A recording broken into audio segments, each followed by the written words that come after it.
Hi, this is Natalie Lucier, and today we're talking about how to find time to write. So it's definitely a very common question that I hear often. In fact, I hear, how can you be so prolific? So I have clients and friends and people who see me being published on sites like ProBlogger and Mashable and US News, the Huffington Post, Inc., Forbes, Under 30 CEO, blog of Tim Ferriss. Basically, I am being published all over the web on a constant and regular basis. And I'm going to tell you how I am so prolific with my writing and how you can find time to write more as well. So the first things I want to talk about are that you need the motivation to write. So for me, I actually love the feeling of creating, love the feeling of putting my words and my work out there and reaching more people.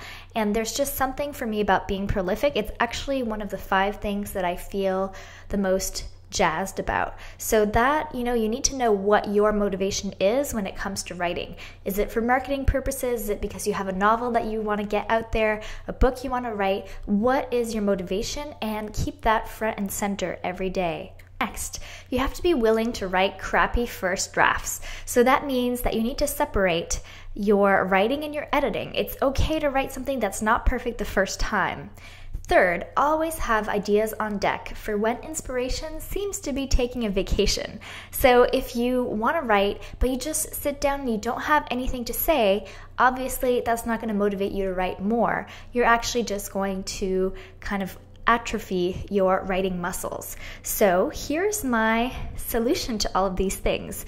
So you need to find chunks of time that you can reclaim, and that's how you're going to find time to write more. So here's what my current system looks like. So first of all, I track all of my ideas in Evernote.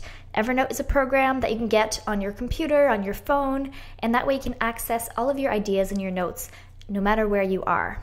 Second, on my daily walks with my dog, I actually dictate on my phone. And this is fairly recent for me. So what I do is I record an article and I talk it out so that it's just me saying a sentence and then period, exclamation mark, new paragraph. All of these things are built into the software that I then use when I get back to my computer and download those recordings. And then I put those recordings through a program called Max Speech Scribe to transcribe them. So let me show you a little bit how that all works. Okay, so here I have the Scribe program open. I'm going to click transcription. And then I'm going to choose the latest one that I just downloaded from today. And then click transcribe. And now we can see right here, the transcription is going to happen right before our eyes. So this transcription is a little bit meta because I was actually dictating the blog post that goes along with this video this morning while I was walking my dog, and now we're just seeing it all appear in front of us, and it really varies. So for example, I could talk for 10 minutes nonstop and get about 1,000 words on my computer once it's all transcribed. So we're just going to let this keep working in the background. So the final step is to edit and polish the writing. So this is something that I think we might get stepped up in or confused about, because we might think that editing is like this extra step that you didn't have to do if you're writing it manually yourself. But here's the thing, you're going to get better at dictating, and you'll find that you actually have some of your best ideas while you're out walking or driving or even taking a shower, but I don't recommend taking your phone into the shower to dictate.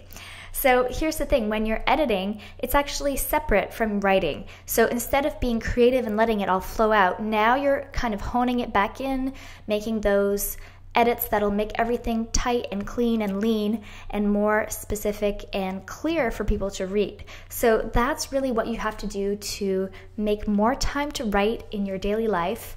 And I want to know, leave a comment below. Let me know what you're writing. Is it a newsletter, a blog post, a book, articles? Just tell me what you're working on and how this new system that I've put together that you might start using as well has impacted you. This has been presented to you by Natalie Lussier, and we talked about how to find time to write. And if you want more great tips like this, make sure to give this video a thumbs up so other people can find it, and also subscribe to the YouTube channel because I've got great tips coming at you every single week and I don't want you to miss any of them.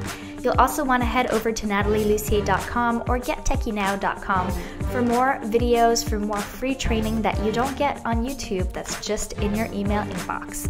Thanks again for watching, and I will see you soon. Keep it techy.